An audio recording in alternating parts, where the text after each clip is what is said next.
Hello, I'm the Nostalgia Critic guy, remember it? Hold it right there! God damn it, douchey, I thought I shoved a grenade up your ass! That's no match for the power of trolldom! But it was a pretty good attempt! Where the hell even are you? I'm in a different location for my safety! I paid top dollar for this security room! Douchey! Are you talking to your friends again? Who's that? Oh, that's just the head of my security guards. That'll be all, Phyllis. Is there any way to talk to your mother? It's not working, douchey. No, really, she's my security officer. Isn't that right, Phyllis? Are you masturbating again? Mom! Just stop doing it to the pictures of the green M&M. It's unnatural. Go away, Mom! Fine, but dinner's at 3.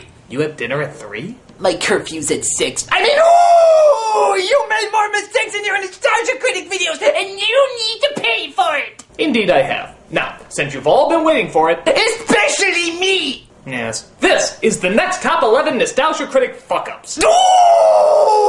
Everything you know is wrong. Black is white, up is down, and short is long. And everything you thought was just so important doesn't matter. Everything you know is wrong. Just forget the words and sing along. All you need to understand. Number 11. Everything you know is wrong.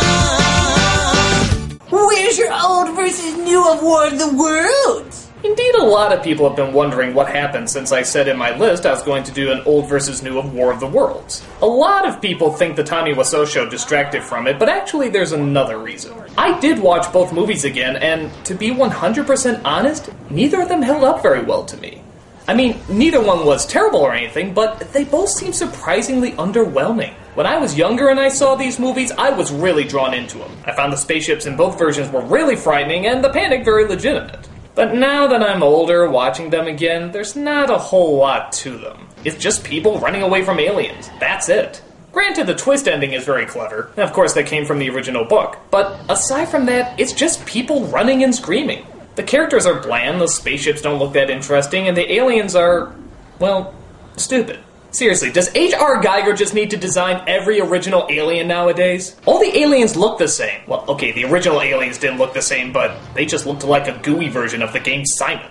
I just couldn't find that much to compare. Neither one seemed like the better movie. Now, at the time they came out, that's a different story. You can probably talk a lot about the influence the first film had, and even the fear and panic the remake recaptured. But they just didn't age that well. And I simply couldn't come up with enough material to write a decent review for it. Sorry guys, but this is one old versus new you're never gonna see from me.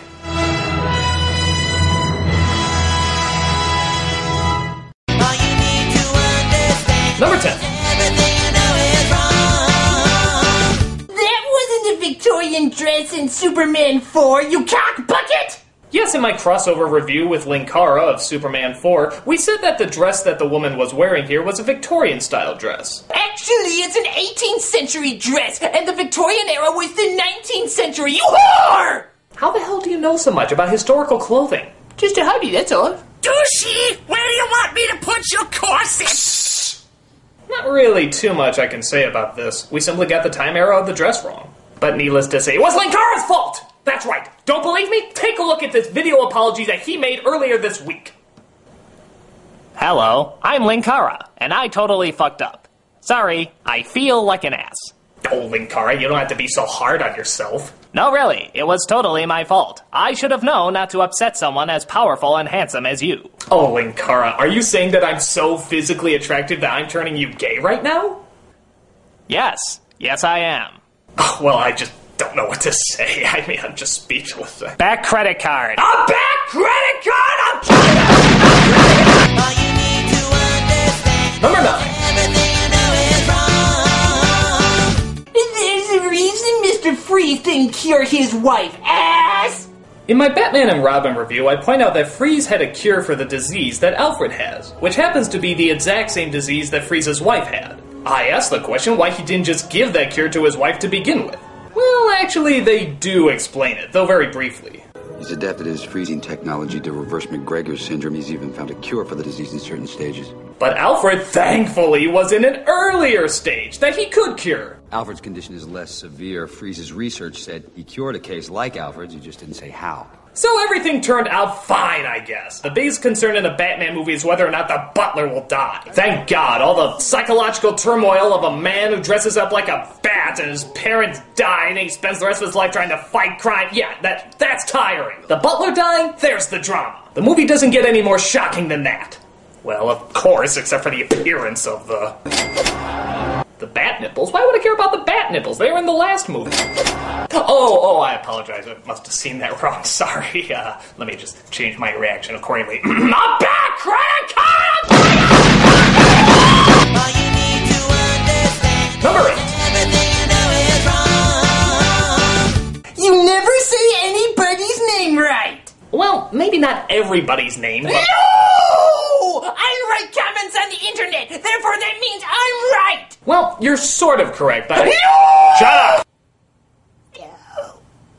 There's been a couple of names that, for whatever reason, I could never quite pronounce correctly. Like Judge Hirsch instead of Judd Hirsch, Ralph Bakshi instead of Ralph Bakshi. But the biggest one people seem to harp on the most is Mako. God damn it, won't he leave me alone? Everybody's been telling me that his name is pronounced Mako instead of Mako. But to be honest, I've heard it both ways. I've heard a lot of people call him Mako in the past. Does that mean that they're all wrong? Probably, but that's not the point. To me, it's just a tomato-tomato thing. Some people just say it differently than others. And to be honest, I've been calling him Mako for this long, I don't see any point in changing it. There, now will you go away? Good God, I've never had a dead person annoy me so much! Timing! Except for him! All you need to understand, Number 7. everything you know is wrong. That's not the devil from Fantasia.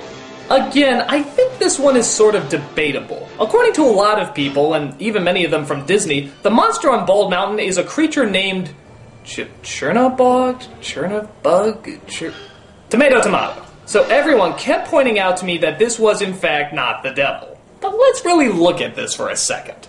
You got a horned creature with minions dancing around him, bathing in fire, celebrating all that is evil, and the only thing that can stop him is the sound of church bells and Ave Maria. It's the devil! Who are you kidding? You can call him Mr. Fluffy for all I care, and it would still be the devil. Oh yeah, and this little bit of information might mean something. Bald Mountain, according to tradition, is the gathering place of Satan and his followers. Devil! That's the fucking devil! What more do you need? Oh well, if you want to call him Churn Butter or whatever his name is, that's fine. But for me, and I think everybody who saw this for the very first time, it's the devil. Devil!